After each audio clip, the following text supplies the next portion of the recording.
Aku sudah sangat lama ingin melakukan ini, membunuh seseorang. Di hadapan Anda adalah seseorang tanpa rasa penyesalan, Ini pembunuhan. tanpa moral, Lalu aku menusuk lehernya. dan niat yang sangat jahat. Aku belah perutnya untuk lihat isi perutnya. Warnanya pink banget. Beberapa hari lalu, ia dengan brutal membunuh seorang tunawisma di jalanan dengan serangan yang sangat tercela yang hanya bisa digambarkan sebagai kejahatan yang murni. Seperti ini. Aku mengangkang di atasnya seperti ini. Dan kepalanya setengah terpenggal. Bukannya mencoba mengelabui polisi dan menutupi kesalahannya, si pembunuh malah siap memberitahu polisi segala hal yang perlu diketahui, mengarahkan mereka pada penemuan yang membuat polisi berpengalaman sekalipun terdiam. Itu sepertinya lengan atas atau mungkin kaki. Di sana, dan di sana. Ini adalah kasus mengerikan dari Brian Cohy. Ruang sidang Mesa Country Justice Center penuh untuk persidangan Cohy pada Januari 2023. Korbannya Warren Barnes adalah pria tunawisma berusia 69 tahun yang hidupnya direnggut dengan sangat brutal. Dibunuh oleh pria jahat berhati dingin berusia 19 tahun yang tidak menyesali aksinya sedikit pun. Barnes dijuluki sebagai sang pembaca di sekitar Grand Junction dan dikenal lembut dan baik hati. Ia selalu mau membantu siapapun yang butuh bantuan. Tidak pernah mengemis dan memilih bekerja di agensi untuk memenuhi kebutuhannya. Yang Barnes minta hanyalah tempat favoritnya untuk duduk dan membaca bukunya. Namun tragisnya, kehidupan damai Warren Barnes hancur pada Februari 2021 ketika dia dibunuh dalam serangan yang tidak beralasan.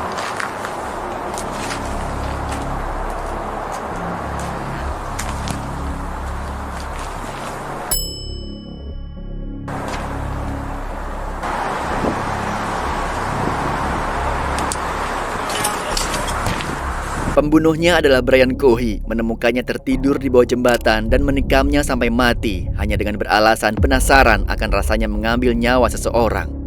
Tapi Cohy tidak berhenti sampai di situ. Ia memutilasi tubuh Barnes, bahkan membawa pulang sebagai semacam piala yang menjijikan. Ya, itu di sini. Kamu melihatnya? Ya. Karena ada sebuah lengan. Oh, sial. Itu. Itu ada lengan. Di sana ada satu lagi. Di sana ada satu lagi. Sederhananya, ini adalah salah satu kasus terburuk yang pernah saya lihat. Namun kebobrokan ini berlanjut, bahkan menjadi lebih parah di ruang interogasi saat polisi menyadari monster macam apa yang sedang mereka hadapi saat itu. Ini pembunuhan. Maksudku, Oke. aku akan masuk penjara untuk 20 mungkin. Tapi saya mengendarai Ford 500 2007. Oke. Dan aku simpan bat 18 inci di sana untuk pertahanan diri. Dan pisau dapur besar di laci dashboard. Keduanya untuk pertahanan diri. Karena aku tidak percaya siapapun. Ya, malam tanggal 27 Februari. Saat itu bulan purnama. Dan kupikir aku bisa melihat dengan baik, kenapa tidak jalan saja. Cohy ditangkap pada 1 Maret 2021 setelah ibunya menemukan potongan kepala dan tangan Warren Barnes di lemari putranya itu. Penemuan yang sangat suram di dalam rumah yang selama ini juga digunakan sebagai pusat penitipan anak. Ibunya ketakutan akan penemuannya, menelpon polisi dan Cohy didakwa atas dugaan pembunuhan tingkat pertama, merusak bukti dan juga merusak tubuh jenazah. Saya tidak perlu memberitahu Anda betapa jarangnya seseorang mengungkapkan kejahatannya pada interogasi pertama. Tetapi Brian Cohy berbeda. Dia sangat berbeda dan dia siap memetakan semuanya untuk polisi, setiap detail berdarah yang ada. Dan akhirnya aku mengemudi di bawah jembatan dekat kantor sheriff. Kamu tahu kayak gimana ya? Boleh aku... Oh ya, silakan. Terima kasih. Oh iya, ada jalan di bawahnya kan? Hah? Nah, di bawah jalan raya. Dan saya sedang berkendara, lalu saya melihat suatu bentuk. Di sini, di jalur kereta api. Aku kayak, oh, menarik. Oke. Dan aku kayak, itu ada tunawisma. Jadi, aku mengambil pisauku, aku pakai 3 lapis sarung tangan. Ini mungkin sedikit terbalik, namun ini bisa menjadi awal dari pembelaan Cohy karena nantinya ia mengaku tidak bersalah atas dasar gangguan kejiwaan. Tindakan yang mungkin upaya untuk hukuman yang lebih ringan atau demi ditahan di fasilitas medis yang lebih baik daripada di penjara. Namun seiring interogasi, salah satu detektif ingin menggali kebenaran akan kondisi mental Cohy. Dan Brian, sebelum Anda mulai, apakah Anda bilang menderita gangguan depresi berat? Maksudku, aku hanya penasaran saja, oke? Sebenarnya aku ada beberapa. Aku mengidap Asperger fungsional tinggi. Dan? Aku punya ADHD dan gangguan depresi berat. Meskipun dia didiagnosis dengan beberapa kondisi, dia menemui dokter hanya beberapa hari sebelum pembunuhan itu terjadi karena abses di bawah lengannya, dan ia dikutip mengatakan bahwa Kohi jelas tidak psikotik pada saat itu. Sepertinya Kohi sudah merencanakan ini sejak lama dan dia berpikir dia tahu cara mengakali polisi di sini. Tapi bukannya membuatnya tampak gila, interogasi ini malah membuatnya tampak seperti seorang pembunuh yang korup, berhati dingin dan penuh perhitungan. Lalu ku ambil pisau, ku buka kanvasnya dan menusuk lehernya. Oke. Awalnya dia panik dengan suara tuanya. Dia berumur 50-an. Aku nggak tahu kenapa aku bilang dia tua. Dia bilang, "Kamu ngapain? Kamu ngapain? Kenapa? Kenapa?" Dan aku terus-terusan tusuk lehernya. Apa aku boleh melakukan demonstrasi? Iya. Seperti ini. Aku mengangkang di atasnya seperti ini dan dia tidak bisa melawan. Selama itu aku menggeram dan mengeluarkan suara-suara kebinatangan. Aku begitu bersemangat, begitu memacu adrenalin dan lainnya. Oke. Dan Baik. aku berhenti sejenak. Dia bilang, "Mengapa kau melakukan ini?" Dan aku bilang, "Aku sudah lama ingin melakukan ini, membunuh seseorang." Dan terus aku lanjut. Semuanya sekitar 1 menit atau 1 menit setengah. Oke. Dan aku menusuknya. Ketika aku selesai menusuknya, dia menghembuskan nafas terakhirnya, mendengus, dan kepalanya setengah terpenggal. Enggak deh, abis aku bunuh dia, aku tidak bisa berhenti berkata bau. Kotor. Dan sehabis itu, aku tanggalkan pakaiannya. Aku belah perutnya untuk lihat isi perutnya. Warnanya pink banget. Maaf, tadi rada aneh. Dan lalu aku penggal kepalanya. Aku beri dia senyuman Glasgow. Apa itu? Senyuman Joker. Aku hancurkan matanya dengan menusuknya. Oke. Dan kemudian aku potong tangannya. Aku memasukkan ke dalam plastik ziplock. Lalu aku potong lengan kanannya, pada sendi ini, dan pada sendi ini. Oke. Badannya aku tinggal di sana. Dan lalu aku ambil kepalanya, masukin ke dalam kotak pizza sisa makan malam beberapa hari lalu.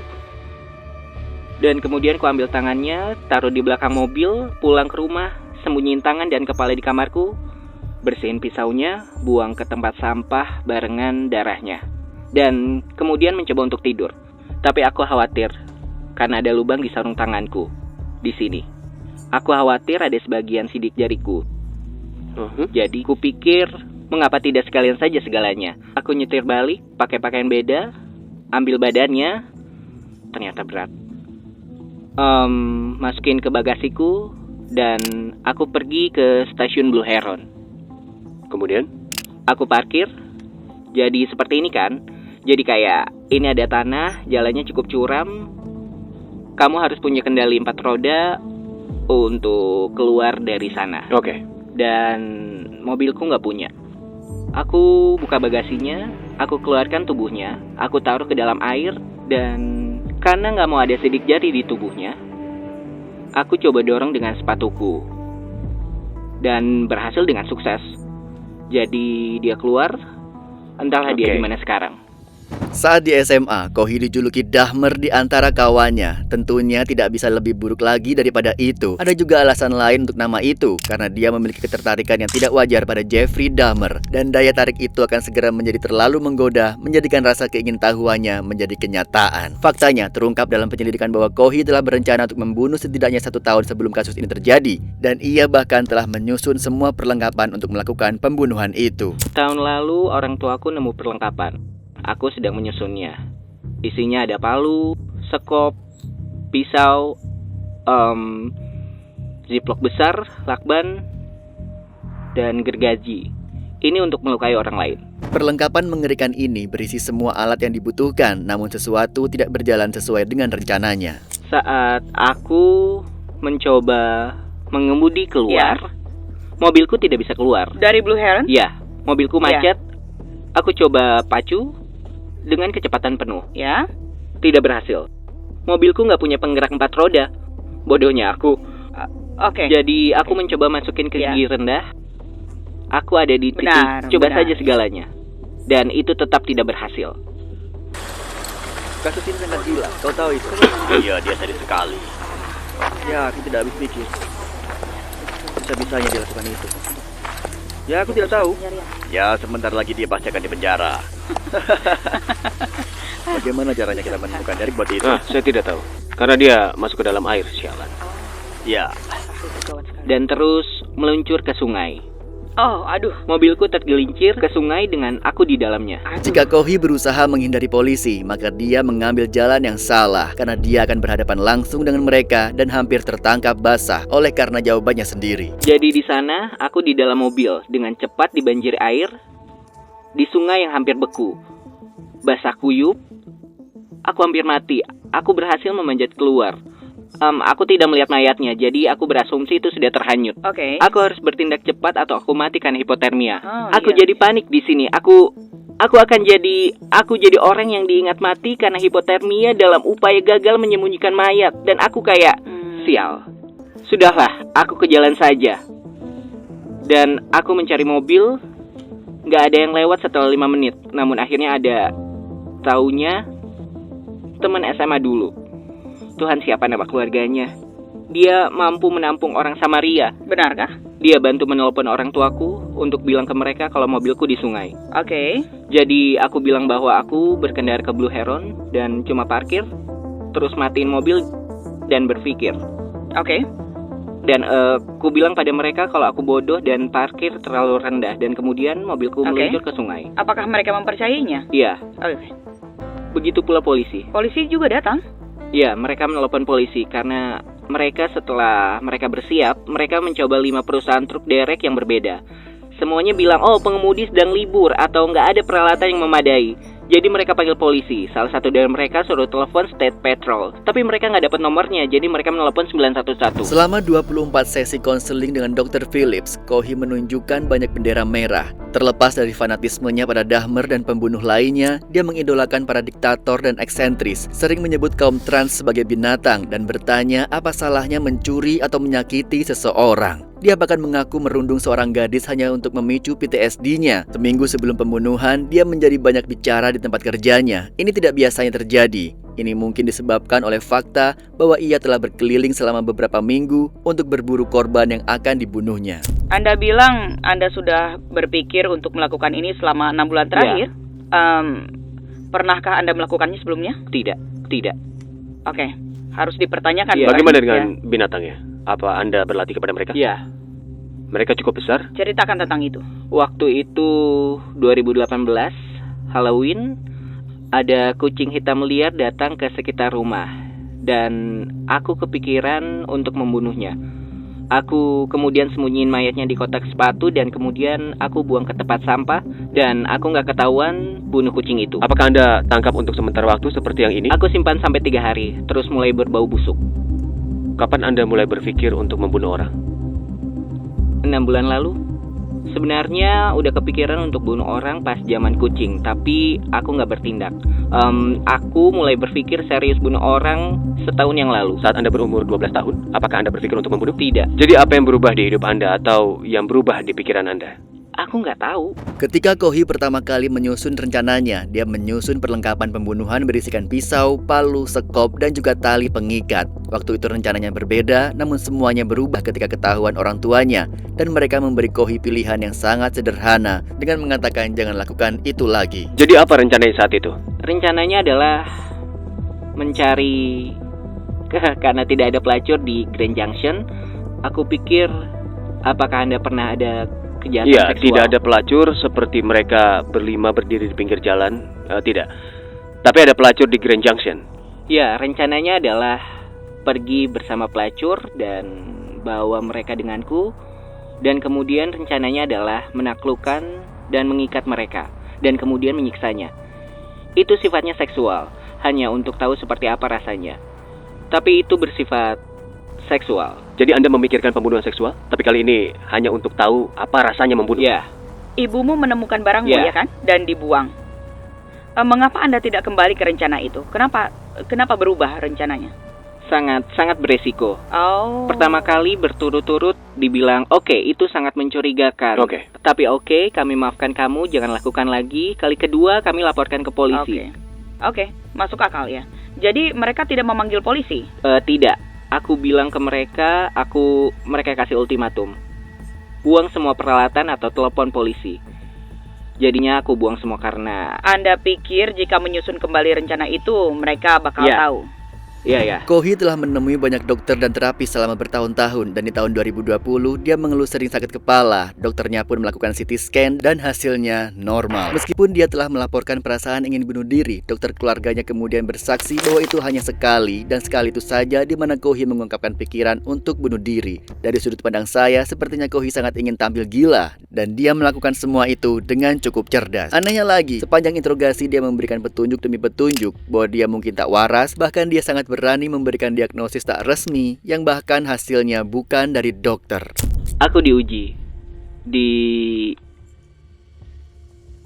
fasilitas yang lain. Dokter bilang namanya Kathleen. Mereka menguji untuk autisme, untuk diagnosis formal, seperti Asperger atau autisme dengan fungsional tinggi. Dan mereka juga berkata bahwa aku schizo apalah. Mereka bilang ya, aku punya sesuatu yang schizo. Siapa yang bilang? Akhirnya Kohi memilih Barnes sebagai korbannya dibanding pelacur karena dia tunawisma. Kohi pikir tak akan ada yang mencarinya. Namun Barnes adalah orang yang populer di kota. Tak butuh waktu lama hingga ketidakhadirannya diketahui dan ada saja yang khawatir padanya. Yang masih menjadi pertanyaan, jika Kohi tidak tertangkap, apakah dia akan membunuh dan memiliki hasrat untuk mengulanginya? Mengerikannya, pertanyaan ini mungkin memiliki jawaban yang tersirat, seperti penanda lokasi pembunuhan Barnes di telepon Kohi yang ditulis sebagai pertama.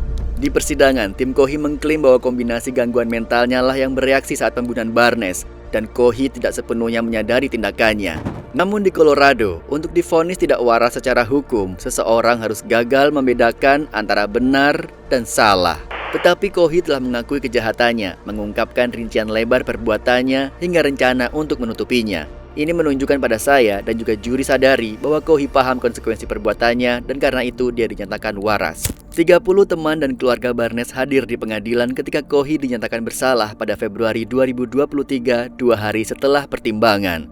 Mereka menyaksikan Kohi dihukum penjara seumur hidup tanpa kemungkinan pembebasan, memberikan mereka ketenangan bahwa pembunuh Barnes tidak akan pernah bebas lagi. Kematian Warren Barnes dan keadaan yang mengelilinginya bergema di seluruh komunitas Grand Junction dan sekitarnya akan butuh waktu lama untuk pulih dari salah satu kejahatan paling mengerikan yang terjadi di Colorado.